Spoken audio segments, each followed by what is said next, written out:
Hello, welcome to A1 English Listening Practice Video Listening Time Podcast.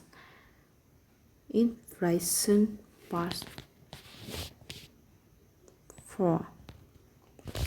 So, instead of that people are encouraged to spend money now because price increase in the future if there is inflation, and so people want to buy things now before price increase, and people want to invest their money in something that will provide them a return that's greater than the rate of inflation. So if inflation is 10, you want to earn at least 11 with your investment so that you can beat the rate of inflation.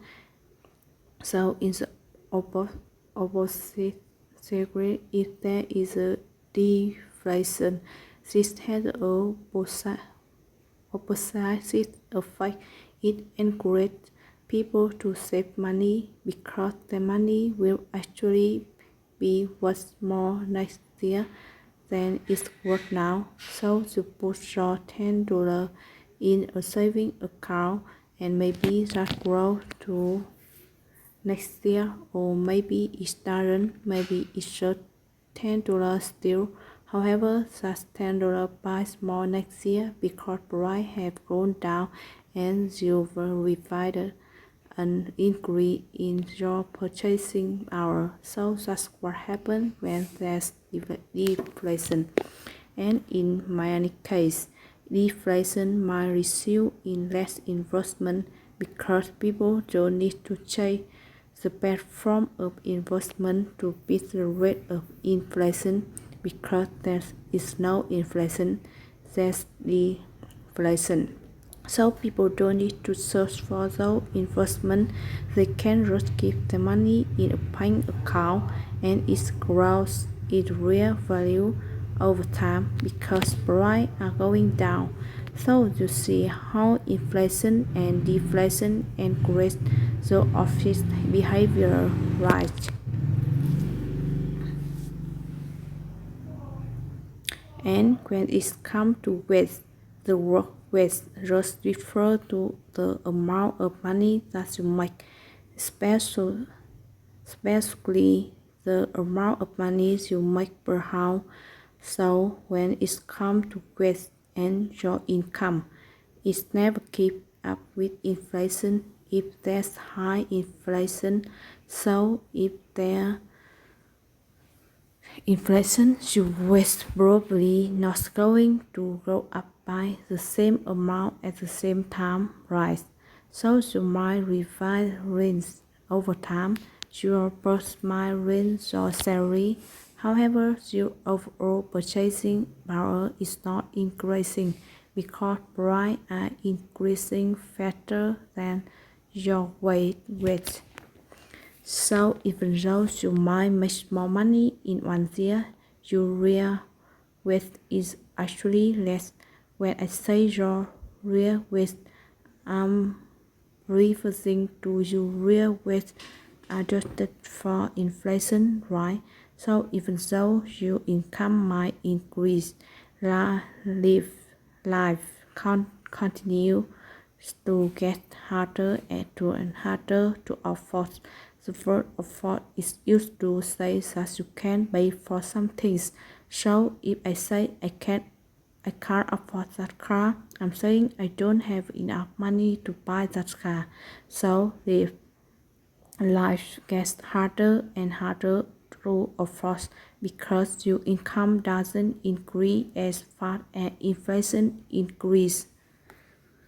And another reason why life gets harder to afford is because interest rates often rise when you have a high inflation, and so for example it might be a lot more expensive to get a loan from the bank or to pay back money that you borrowed. So things get harder to afford overall, and so of course there are many negative effects of inflation.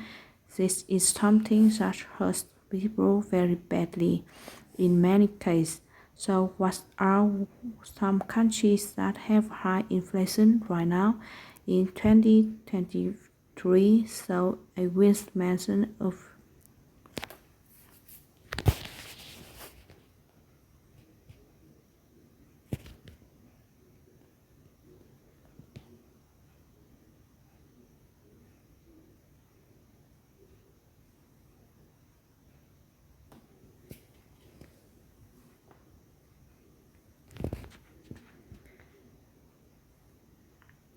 I will mention a few of them here, but there are many other countries that also have a pretty high inflation currently, but here are a few of them.